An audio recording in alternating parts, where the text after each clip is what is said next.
প্রতিদিন আমি যে এত এত ড্রেস আমি সেলাই করতেছি, আর এগুলো সব আমি বস্তায় ভরে ভরে রেখে দিচ্ছি জানেন। মানে আপনাদের কথাগুলো মাঝে মধ্যে আমার এত হাসি পায়, আবার দুঃখ লাগে, এত কিছু আপনাদের দেখানোর পরেও আপনারা কিভাবে এগুলো বলতে পারেন, মানে আমার মাথায় ধরে না রে ভাই। কিভাবে আপনারা এগুলো বলতে পারেন বলেন?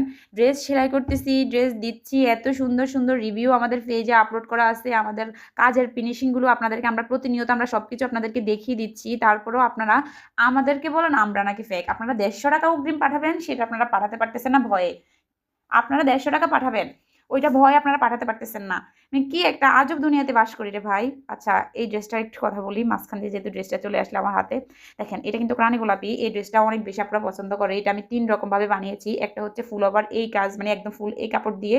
আবার বানিয়েছিলাম একদম, এই যে দেখেন এখানে এখানে কিন্তু কয়েকটা প্রিন্ট আছে। দেখেন এই যে একদম হালকা যেটা, ওই প্রিন্ট দিয়ে বানিয়েছি, ওইটাও মাশাআল্লাহ অনেক সুন্দর লেগেছে। এখন আবার একদম গাঢ় গোলাপি দিয়ে বানিয়েছি, তাও অনেক ভালো লাগতেছে। বাট আমি একটু এগুলো নিয়ে একটু ভয় পাই, কেন জানেন?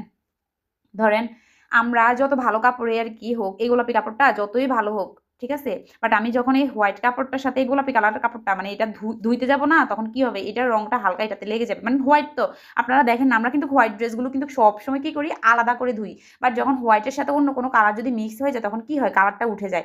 এই কারণে আমার একটু ভয় লাগে। তো আমি এবার আর হালকাটা দিনে আবার গাঢ়টা দিয়েছি। হালকাটা দিলেও মানে হালকাটা দিলে আমার মনে হয় একটু বেশি ভালো হয়। হালকাটা দিলে রং উঠবে কিনা উঠবে না আমি জানি না, তবে আপুরা অনেক বেশি পছন্দ করে, তাই কি করব, দিতে হয় আর কি।